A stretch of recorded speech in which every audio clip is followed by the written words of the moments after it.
The frost on the sage was still white at noon, the high desert east of Baker City wearing November the way old wounds wear cold, sharply and all the way in. Owen Briggs had driven 1,200 miles to stand at a cattle gate with his name rusted into the metal, and find that he still couldn't make his feet cross it. In the seat behind him, Bear went completely still, not the forward ear alertness of something interesting, the full-body stillness he used in exactly one context, which was serious and immediate danger. Beyond the fallen gate, in the frost-gray wreckage of a ranch house that had burned 8 years ago and never been touched since, the cellar door stood an inch open. Owen had closed it himself. The last thing he had done the morning after his father's funeral, before he drove away, and didn't look back. What Owen Briggs found in that cellar, and what it told him about the night of the fire, had been waiting in the ash for 8 years for someone with the right name to come home and look. Before we go any further, if you're new here, subscribe. This is the kind of story this channel tells, and you'll want to be here for what comes next. Owen was 36 and had been a Force Recon Marine for 14 years, which meant he had spent the majority of his adult life being somewhere other than here. He had joined at 18, partly because his father had served in Vietnam, and partly because the ranch had felt to him, at 18, like a thing to get away from rather than inherit. The long, specific loneliness of Eastern Oregon. The work that had no end, the silence his father Ray wore like a coat. He had done 3 tours with a record that doesn't get written up formally, because what it required couldn't be captured in forms, and had come back from each deployment slightly more fluent in the language of loss and slightly less fluent in everything else. Ray had called him every 2 weeks regardless of where on earth Owen was. Owen had called back when he could and hadn't when he couldn't, and told himself that Ray understood, which Ray did, and which had not made it right. The fire happened on a Tuesday in November, 8 years ago. Owen was staged in a hangar in Djibouti when the notification came. He flew back on emergency leave, buried his father in the Baker City cemetery in soil that smelled like sage and cold, closed the cellar door, and got on a plane. He had not asked questions about the fire because asking questions would have required staying, and he could not stay. He had filed it in a place he filed everything he couldn't hold. He had been filing things there for years. The filing cabinet was full. Bear was a German shepherd, black and tan, 105 pounds, with the long, deliberate movements of an animal that understood weight and didn't spend it carelessly. He was 7 years old. He had served Owen's last 2 tours and had been retired the same month Owen had, and in their first year back stateside had made a choice. Owen had never commanded it, could not have prompted it, to sleep directly against the wall beside Owen's mattress, positioned between Owen and the door, not alert, present. On the mornings when the filing cabinet wouldn't close, and Owen lay in the dark running operations in his head that refused to stop, Bear would shift his weight against the wall and press slightly more of himself against it, not waking Owen, just adding ballast. This was the full architecture of their bond. It was load-bearing. Agnes Crow had been 78 years old for 2 months, and had spent most of those 2 months afraid, which was not a condition she was accustomed to, and which she had decided, in the stubborn way of someone who has been independent too long to accept fragility gracefully, was temporary. She had been born on the Umatilla Reservation and had moved to Baker County as a young woman, and had spent 40 years training and selling horses, quarter horses and paints bred for cattle work, out of a small operation on the Burnt River Road that everyone in the county knew because Agnes's horses were good, and Agnes's word was ironclad. She had raised her son David alone after his father left, had sent David into the Marines at 18 with the same unsentimental practicality she applied to everything, because David had wanted to go, and because Agnes had learned that things held too tightly break in your hands. David had served and come home and was now in Sacramento with a wife and 2 daughters, whose photographs lived on the shelf in Agnes's kitchen, where she had returned each evening for 23 years after the work was done. She had known Ray Briggs for 30 years. She had known Owen by photograph and by the particular way Ray spoke of him, with a careful, patient pride that never crossed into expectation, because Ray was a man who understood that people needed room to come back on their own terms. Ray had called her the morning of the fire, a brief call, nothing alarming in the surface of it. He asked about a bridle she had borrowed in September, whether she'd had a chance to return it. She had said she'd bring it over that evening. He said that would be fine, and thanked her, and they spoke for another 2 minutes about nothing of consequence, and he said goodbye the way he always said it, quietly and without hurry, and she had hung up the phone and gone back to her work. She had not known, until later, that the call was not about the bridal. She drove to the Briggs property at dusk. As she turned off the county road, she passed a truck coming out. Dark green, late model, moving at a pace she noted because vehicles don't travel that fast on a ranch road, unless they don't want to be seen. She recognized it. She had seen it parked at Wade Cutler's operation 100 times. The man behind the wheel had not slowed or looked. Agnes drove to the house and knocked. No one answered. She left the bridle on the porch. She drove home. An hour and 20 minutes later, the fire was called in. She had known from the moment she heard. She had also known, in the practical, unsentimental way she knew most things, that knowing and proving were not the same word. She had carried the weight of that distinction for 8 years. Is there someone you know who has been carrying something alone? A thing they witnessed, a thing they know, a thing they have never found the right moment to say. If that person is still reachable, tell them you're ready to listen. If they're not, type their name below. Some things shouldn't go quiet. 3 weeks ago, the estate of Father Gerald Moore, the pastor in Baker City who had buried both Owen's parents, had been settled by his niece, who found in a box labeled Briggs for Owen a sealed envelope and a folder of papers. She sent it to the address she had for Owen Briggs, which was his father's ranch. The mail reached a lawyer who forwarded it to Owen's most recent base, and it had found him in Jacksonville after 2 weeks. Owen had read what was inside and loaded Bear into the truck and driven west, covering 1,200 miles in 2 days. The box had also held a second envelope, addressed to Agnes Crow. Agnes had received hers the same day and driven to the Baker County Sheriff's Office and asked to speak to someone about a fire. The deputy who listened to her was polite and careful. He had also, that afternoon, made a phone call. Agnes had gone home, understood what the phone call meant, packed 2 days of medication, and left before dark. She had come to the Briggs property because it had been empty for 8 years, and because of all the places she trusted, this one felt closest to Ray. She had been there for 3 days. Her cardiac medication was nearly gone. Owen stood at the gate until the cold moved from the air into his jacket, and then he stepped through it. Bear was already through, moving toward the ruins at a walk that had no hesitation in it. Owen followed. What remained of the ranch house was the stone foundation, 2 partial walls in the section that had been the kitchen, and the cellar door set flush in the ground on the east side. The rest was 8 years of weather on burned timber, blackened studs that had fallen and been covered by snow, and come back up and fallen again, settling into a collapsed geometry that was almost peaceful from a distance. From close, it was something else. Bear went to the cellar door and sat down. Owen lifted it. She was on the floor against the far wall, with a canvas tarp over her shoulders and an empty water bottle beside her, and a phone with a dead battery. And she looked up at him without fear, with a particular steadiness of someone who has been afraid for 3 days and has arrived on the other side of it into a kind of resolve. "You're Owen," she said. "Yes, ma'am." "Bear." The dog had descended the steps and crossed to her without direction and placed his head in her lap. She looked at the dog and then at Owen with the direct appraising look of a woman who had spent 40 years reading animals. "He has the same eyes your father's dog had." She paused. "You have your father's hands." Owen crouched at the foot of the stairs. He could see, in the quality of her stillness and the specific gray of her color, that she was not well. He asked about her medication. She told him. He did the arithmetic, and the arithmetic produced a number that required action before anything else. He made 2 calls. The first was to ambulance dispatch. He asked for 30 minutes. The dispatcher confirmed. The second was a number from his father's address book.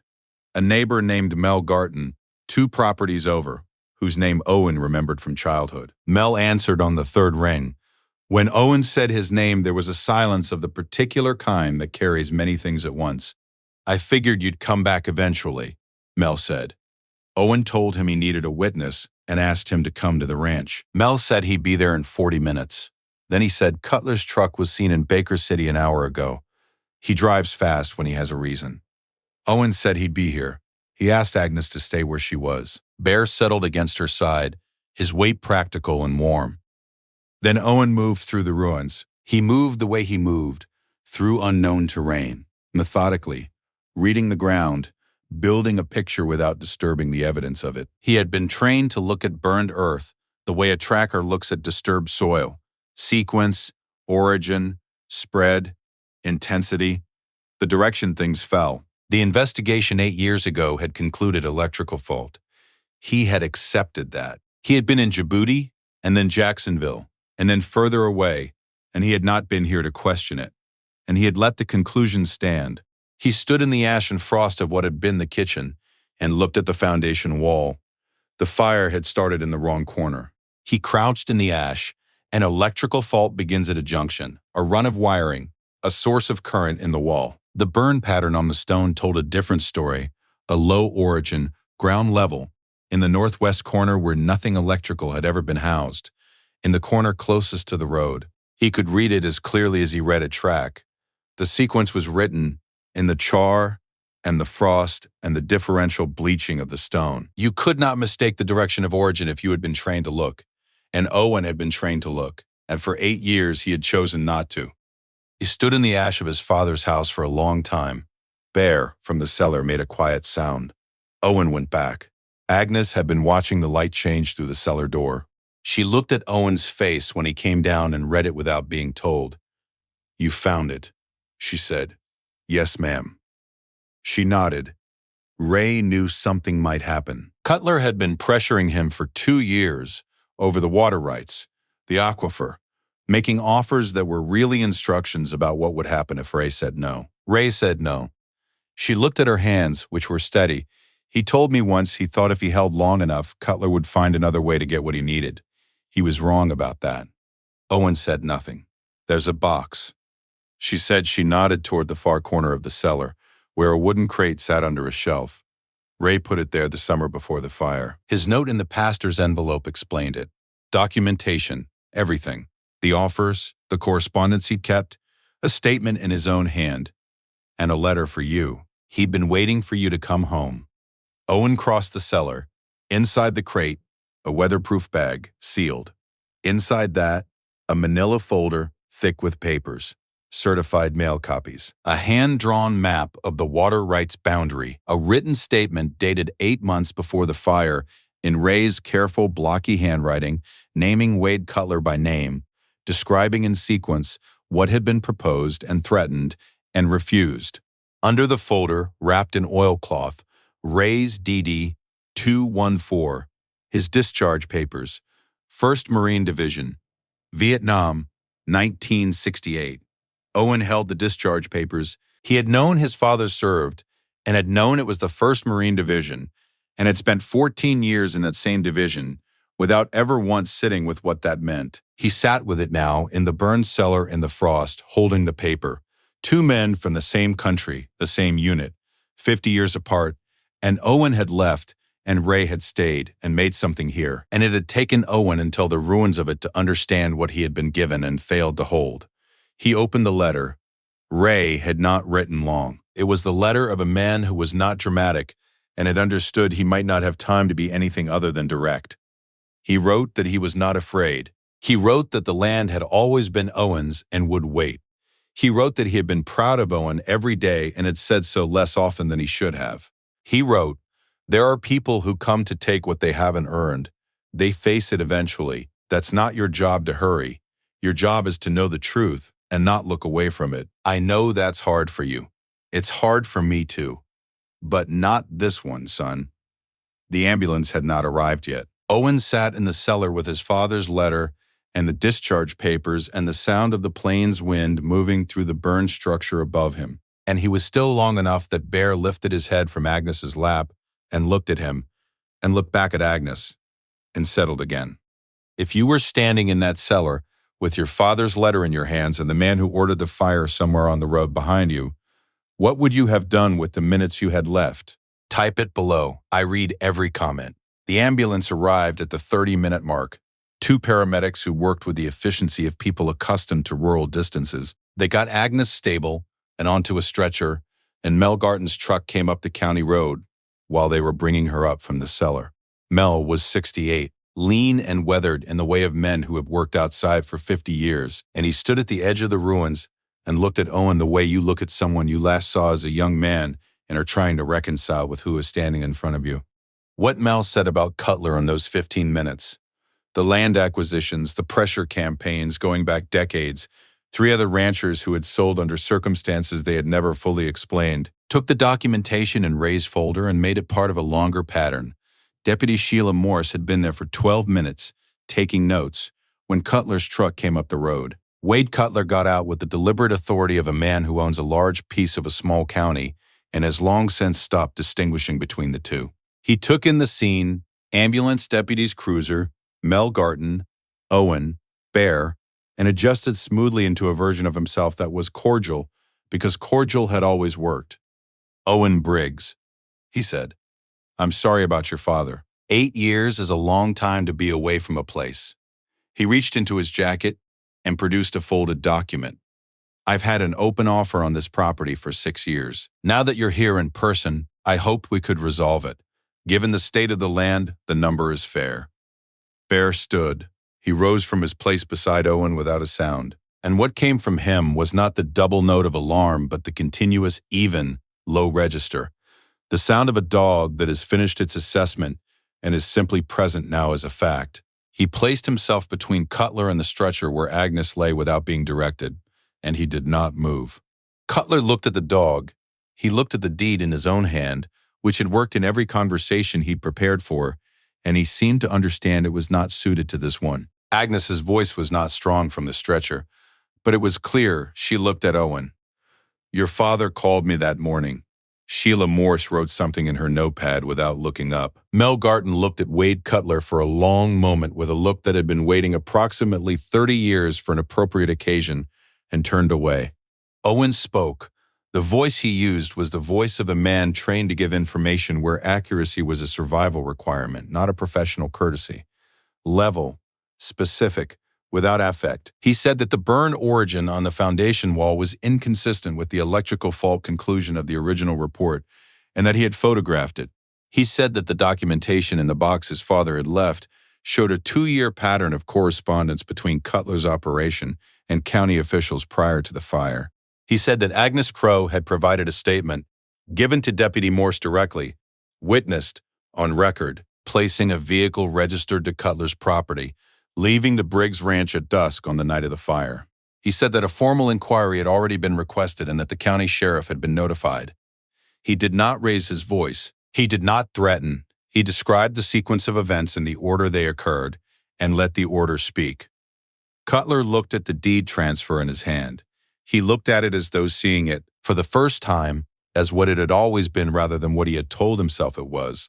Not an offer, not a transaction, but the instrument that sat on top of everything else. He put it back in his jacket.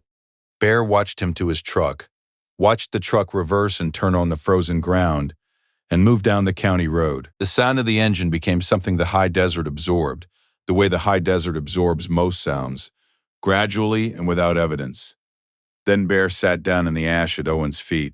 Owen put one hand on the dog's back. Bear was warm. The inquiry opened within the week. Investigations of this kind, involving a man with property and lawyers and 30 years of relationships in a small county, do not move quickly.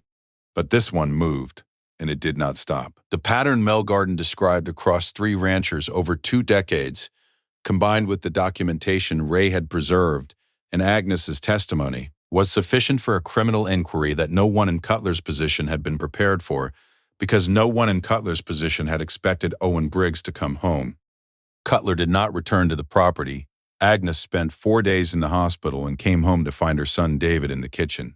He had driven from Sacramento the day Owen called him, which was something Owen had not told Agnes he was going to do. She told David not to fuss and then allowed herself to be fussed over for a week, which her doctor said was the best thing that could have happened. When David left, she stood on her porch in the December cold and watched his car until it was gone, and then went back inside to her horses.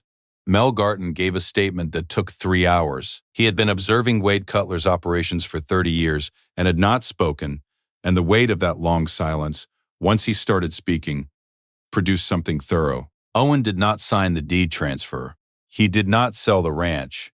He had not made this decision consciously or aloud. He had made it in the cellar holding his father's discharge papers, and had not named it until Mel asked him one afternoon in early December, standing at the burned foundation in the first real snow of the season, what he was going to do with the property. Rebuild it, Owen said. Mel was quiet for a moment. That's a considerable amount of work. There are things that can only be rebuilt after you have stood in the ash and named what was lost. Not replaced, not fixed, but honestly witnessed. The land his father had worked was still there under the frost. The same aquifer running through the same basalt it had run through for 10,000 years, and the water rights were still filed under the name of Briggs, and whatever had been set in motion 8 years ago to take that had stopped in the ruins of the house it had burned. Stopped by an old woman who could not bring herself to stay quiet anymore. Stopped by a dog that sat down in front of a door and waited. In the spring, Agnes sent Owen a beaded medallion made in the Umatilla tradition, which his mother had admired years ago, and which Agnes had been keeping for when someone came who would know how to hold it. Owen hung it in the small cabin he'd built first, while planning the main house on the wall above the shelf where his father's deed 214 and the letter sat together. Bear had found a corner beside the wood stove. He slept there every night with his back to the warm stone and his face to the door. In the mornings, Owen made coffee and stood at the window and looked at the land, the sage coming back from the frost, the blue mountains in the distance, the road that had brought him here. And the land looked the way land looks when you have finally stopped turning away from it. His father's letter had one sentence marked in a different pressure of pen, as though Ray had returned to it after writing and pressed harder. It was not the sentence about pride. It was the last line, but not this one, son. He hadn't looked away. This story is for everyone who has closed a door and driven away from something they weren't ready to face, and for everyone who finds, when they finally turn back, that the truth was patient, and for every veteran who left something of themselves on this land and whose children are still finding it. Is there a place you've been avoiding coming back to? A question you accepted without asking it? Tell me in the comments if you want to. I read every one. Every story on this channel is about choosing not to look away. If that means something to you, subscribe. So you're here for the next one. Which moment in this story stayed with you? I'll see you in the comments.